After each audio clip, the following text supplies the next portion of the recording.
Hello friends, welcome back to my YouTube channel. मेरे YouTube channel में आप सबका स्वागत है। गाइस, आज का वीडियो बहुत ज़्यादा ज़रूरी हो जाएगा आपको देखना। अगर आप भी अप्लाई करना चाहते हैं यूएस का वीज़ा, या फिर आप ऑलरेडी अप्लाई कर चुके हैं, या फिर आप यूएस का वीज़ा ले चुके हैं, अभी आपने ट्रैवल नहीं किया है, या फिर आप ट्रैवल कर चुके हैं और आप यूएस जा चुके हैं, तो ये वीडियो आप लोगों के लिए बहुत ज़्यादा ज़रूरी हो जाएगा देखने के लिए। गाइस, तो सबसे पहले हम स्टार्ट करते हैं न्यू रूल्स को लेकर। जो एक्चुअली बहुत सारे लोग हैं मेरे खुद के जो फ्रेंड्स लोग हैं वो भी पूछ रहे हैं, और बहुत सारे लोग हैं वो नए रूल्स के बारे में जानना चाह रहे हैं। और सबसे बड़ी बात तो ये है भाई, जो मार्केट में एजेंट लोग बैठे हुए हैं, जो अंधाधुंध पैसा खाते हैं लोगों से सिर्फ एक वीज़ा अप्लाई करने के लिए, तो भाई वो लोग मार्केट में डर का माहौल बना रहे हैं कि अभी यूएसए का वीज़ा लेना इतना मुश्किल हो जाएगा, इतना हार्ड हो जाएगा, आप यूएस का वीज़ा ले नहीं पाओगे, आपको अपॉइंटमेंट नहीं मिलेगी, आपको ये नहीं मिले। भाई ऐसा कुछ नहीं है। वो सिर्फ इसलिए कर रहे हैं कि वो दिखाना चाहते हैं कि हाँ वो ये कर सकते हैं, आपको उनकी मदद लेनी पड़ेगी, या फिर आप वो इतना ज़्यादा डरा देंगे कि वो सोचते हैं कि यार पैसे जितने मर्जी लग जाएं, आपको वीज़ा चाहिए, तो फिर वो आपसे पैसा खाने के लिए पता नहीं क्या क्या ड्रामेबाजी करेंगे। तो गाइज़, वो आप लोगों को डर का माहौल के अंदर जीना सिखा रहे हैं, ताकि आप डर के माहौल में जीना सीख लो और पैसे निकाल के उन लोगों को देते रहो। तो गाइज़, आज का वीडियो हम स्टार्ट करते हैं। सबसे पहले रूल्स के बारे में, जो रूल्स है तो मुझे भी बताया था किसी ने, कोई नोन ही है अपने वो, उन्होंने बताया था कि ऐसे ऐसे करके एक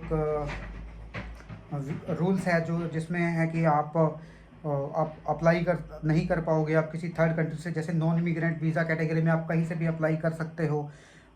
तो अब वो रूल अब और नहीं चलेगा, वो 6 तारीख से बंद कर दिया है उन्होंने। तो गाइज़, अभी भी बहुत सारी क्लैरिटीज़ नहीं है, अभी वो टाइम जब बीत जाएगा इन चीज़ों का तब पता लगेगा सही जाकर। लेकिन पहले मैं एजेंटों को बोलना चाहूँगा कि भाई लोगों को डराना बंद कर दो। अभी तो पूरी क्लैरिटी नहीं आई है इस चीज़ में भी। अभी ठीक है, मैं मानता हूँ कि आप बोल रहे हो कि अभी आप, अगर आप इंडियन हैं तो आपकी कहीं और किसी कंट्री से आप अप्लाई नहीं कर सकते हो वीज़ा का। आप जैसे आप पहले किसी दूसरी कंट्री से अप्लाई करते थे, आप नहीं कर सकते हो। लेकिन भाई उन लोगों का क्या, जो लोग टेम्परेरी रेजिडेंस पे दूसरी कंट्रीज़ में रहते हैं, तो क्या उनको भाई ये जो नॉन इमिग्रेंट वीज़ा कैटेगरी का घूमने के लिए वीज़ा है वो अप्लाई करने के लिए इंडिया आना पड़ेगा? हो सकता है उनका इंडिया में अब कोई सिस्टम ही ना हो, वो टेम्परेरी रेजिडेंसी पे बाहर रह रहे हैं जो लोग, ठीक है। अब वो तो वहीं वहीं रह रहे हैं भाई, ठीक है। अब वो अप्लाई करेंगे तो भाई वो तो नेचुरली बात है, वो वहीं से अप्लाई करेंगे जहाँ पे वो टेम्परेरी रेजिडेंस हैं, ठीक है। तो बाकी अभी देखते हैं आने वाले टाइम में क्या क्या चेंजेस होते हैं। अभी तो सिर्फ ये एक वही है कि जो टैरिफ वॉर चली हुई है जब से इंडिया के और यूएस के बीच में, तब से बस वही है कि वो टैरिफ को बढ़ा रहे हैं, कभी घटा रहे हैं, कभी नए रूल इम्प्लीमेंट कर रहे हैं, कभी नए रूल डाल रहे हैं। तो भाई ये तो चलता ही रहेगा। लेकिन आप लोगों को घबराने की ज़रूरत नहीं है। लेकिन अगर आप एक जेन्युइन पर्सन हैं और आप जेन्युइन तरीके से अगर आप अपना वीज़ा अप्लाई कर रहे हैं, तो भाई आपको घबराने की ज़रूरत नहीं है। तो आप इन छोटे मोटे रूलों से क्यों घबरा रहे हो? क्योंकि जब आपने अप्लाई ही करना है, सही तरीके से करना है, एक नंबर से आप काम करते हो, एक नंबर से ही आपने अप्लाई करना है, तो आप लोगों को तो घबराने की ज़रूरत बिल्कुल भी नहीं है भाई।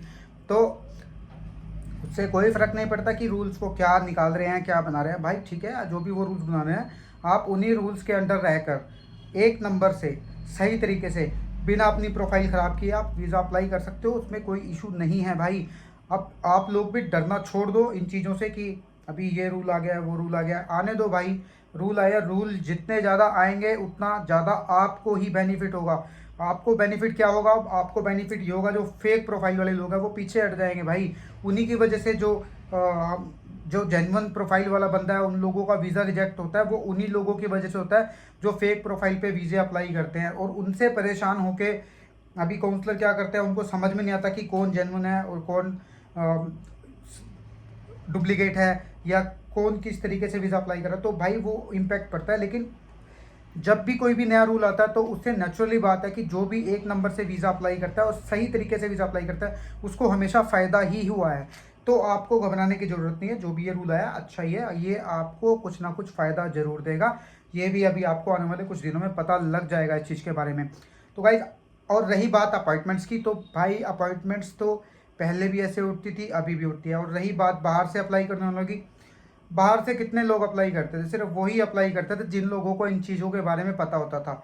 लेकिन अभी भी ज़्यादा लोग नहीं थे जिन लोगों को पता होता था। और दूसरी बात ये भी है, लोग सोचते थे कि यार 15-16 हज़ार रुपये फ़ीस भरनी है और इतने ज़्यादा पैसे कौन भरेगा, यहीं से कर देते हैं अप्लाई, इंडिया से ही कर देते हैं। तो इंडिया से अप्लाई करने वाले लोग पहले भी बहुत ज़्यादा थे, अभी भी बहुत ज़्यादा है। अभी उसमें कोई ज़्यादा फ़र्क नहीं पड़ने वाला है। जिस हिसाब से पहले इंडिया में अपार्टमेंट्स मिलती थी, वैसे मिल जाएंगे अपार्टमेंट्स भी। अपार्टमेंट्स के लिए भी ये दिन रात काम करते हैं जो एम्बेसी वाले, और अपार्टमेंट्स के लिए इतनी प्रॉब्लम नहीं आने वाली है भाई, आने वाले टाइम में भी। तो गाइस, आप लोग सबसे पहले तो ये डरना छोड़ दो कि नया रूल आ गया है, रूल चेंज हो गया है, अभी ये हो जाएगा, अभी वो हो जाएगा। तो भाई उन चीज़ों से आप बच के रहो, आप घबराना छोड़ दो सबसे पहले तो। दूसरी बात यह है, अगर आप एक जेन्युइन ट्रैवलर हो और आप जेन्युइन तरीके से वीज़ा अप्लाई करना चाहते हो, तो आपको कोई प्रॉब्लम नहीं आने वाली है। हाँ, तरीका सही होना चाहिए, फॉर्म सही तरीके से भरा होना चाहिए, जो आपके फॉर्म हैं उससे सही क्लैरिफाई हो जाना चाहिए वीज़ा काउंसलर को कि आपकी प्रोफाइल क्या है और आप क्यों जाना चाहते हो। तो भाई DS-160 एक ट्रिकी फॉर्म होता है, उसको सही से भरना बहुत ज़रूरी होता है। उसमें डायरेक्टली और इनडायरेक्टली बहुत सारी चीज़ें ऐसी होती हैं जो उन्होंने पूछी होती हैं, तो वो सही तरीके से ही आपको, और जो जेन्युइन है उसमें बिल्कुल सच होना चाहिए। वो जो DS-160 है वो बिल्कुल ट्रू होना चाहिए आपका, उसमें फेक इन्फॉर्मेशन मत डालो। Don't put your fake information in your DS-160 form. तो भाई मैं ये हमेशा से ही बोलता आ रहा हूँ, और मैं शुरू से ही ये बोल रहा हूँ भाई, जब आप एक नंबर से अप्लाई कर रहे हो भाई, आप जेन्युइन पर्सन हो, जेन्युइन ट्रैवलर हो, आपका जो विजिट का कारण है वो भी जेन्युइन है, तो आप लोगों को घबराने की ज़रूरत नहीं है भाई। और आप एजेंटों से डरना छोड़ दो, जो एजेंट हैं जो बेफालतू में लोगों को डरा रहे हैं कि भाई अब ये हो जाएगा, अब वो हो जाएगा, अब ऐसा हो जाएगा। भाई कुछ नहीं होगा, थोड़ा तरीका चेंज हो जाएगा, और उसमें आप लोगों को ही बेनिफिट मिलने वाला है, क्योंकि आप लोग अगर जेन्युइन प्रोफाइल हैं तो। अगर आप फेक प्रोफाइल है तो नेचुरली बात है, आपको कोई फ़ायदा होने वाला नहीं है। अगर जेन्युइन प्रोफाइल है तो आपको घबराने की बिल्कुल भी ज़रूरत नहीं है। ये वीडियो बनाना इसलिए ज़रूरी था आज कि भाई बहुत सारे मैसेज आ रहे थे। और दूसरी बात ये भी है कि जो मेरे फ्रेंड सर्कल में जो मेरे फ्रेंड्स हैं, उन्होंने भी बल्कि मुझे बताया कि ऐसे ऐसे करके। तो गाइज़, यही सब बताने के लिए मैं सोच रहा था आपको कि इस तरीके से प्रॉब्लम में आपको नहीं फंसना है, मतलब आपको किसी की फालतू की बातों में नहीं आना है। अगर आप जेन्युइन प्रोफाइल है तो आपको घबराने की ज़रूरत नहीं है। ठीक है गाइस, अगर फिर भी आपको प्रोसेस में कोई प्रॉब्लम आ रही है या फिर आप कुछ समझ नहीं पा रहे हैं, तो आप मेरे को टेक्स्ट कर सकते हैं। मैं व्हाट्सएप नंबर अपना डिस्क्रिप्शन में डाल के रखता हूँ। गाइस, आज का वीडियो ज़्यादा लंबा नहीं करूँगा। आज का वीडियो सिर्फ मैंने इसलिए बनाया था कि आपको बिल्कुल भी डरने की ज़रूरत नहीं है अगर आप जेन्युइन प्रोफाइल हैं तो। ठीक है, और जेन्युइन प्रोफाइल वालों को मैं यही बात बोलना चाहूँगा कि भाई ये एक अच्छी न्यूज़ है आप लोगों के लिए, क्योंकि इनमें से जो फेक प्रोफाइल वाले हैं वो सभी अलग हो जाएंगे, दूर हो जाएंगे, निकल जाएंगे इन चीज़ों से। इन चीज़ों का फ़ायदा आपको ज़रूर मिलेगा आने वाले टाइम में। तो मिलता हूँ एक नई वीडियो में एक नई इन्फॉर्मेशन के साथ में।